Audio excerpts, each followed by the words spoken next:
Hi hello friends, అందరూ ఎలా ఉన్నారు? నేనైతే చాలా బాగున్నాను. ఈరోజు అయితే మేము మాల వేసింది ఏదైతే 5 డేస్, మమ్మీ వాళ్ళైతే 11 డేస్ వేశారు. ఆ జర్నీ అయితే మీకు నేను చూపిస్తాను. ఫస్ట్ మేమైతే మమ్మీ వాళ్ళు వేసేసారు కదా 11 డేస్. అంటే నేను బెంగళూరులో ఉన్నాను. మమ్మీ మా తమ్ముడు అయితే ఆల్రెడీ వేసేసారు. ఇంకా నేను మా నాన్న అయితే వేస్తామన్నమాట ఈరోజు మాల. మార్నింగ్ లేసి పూజ చేసుకొని ఇలా బయలుదేరేసాం. ఫుల్ చలి అనమాట. ఇలా గుడికి అనేది వచ్చేసాం. కొంచెం లేట్ అయిందనమాట 6కి. 6కి అంతా మేము మాల వేసుకొని ఇలాగ పాల పూజ అనేది చేసుకొని మాల అనేది వేసుకుంటామన్నమాట. అంతలోపల స్వామి అనేది వచ్చేస్తారు. ఆయన మాకు ఆ స్వామి అనేది మాకు మాల వేస్తారనమాట. ఇలాగ మాల వేసుకొని ఆ అమ్మని తలుచుకొని ఆ కోరికని మేమైతే మాల వేసుకున్నాం. నేనైతే వేసుకునేసాననమాట. ఇంకా మా డాడీ కూడా వేసుకునేసారు.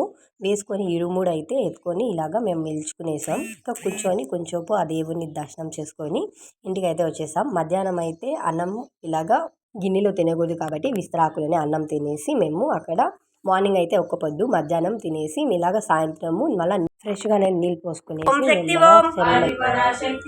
ఆది పరాశక్తి ఓం ఓం శక్తి ఓం శక్తి ఓం శక్తి ఓం శక్తి ఓం శక్తి ఓం శక్తి ఓం శక్తి.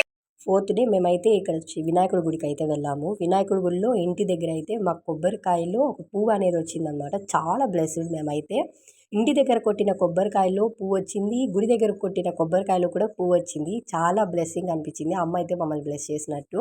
ఇలాగే నేను మా నాన్న అయితే మేమంతా చూస్తా అంటే 5 డేస్ అయిపోయిందనమాట. మేమంతా ఫ్యామిలీతో సహా మేల్మరుటూరుకి అనేది బయలుదేరేసాం. అక్కడైతే చాలా ఎంజాయ్ చేసామన్నమాట. మేమైతే బస్సులో కానీ అక్కడ దేవుడి దర్శనం కానీ ఎలా జరిగింది ఏంటి అనేది నేను నెక్స్ట్ వీడియోలో మీకు చెప్తాను.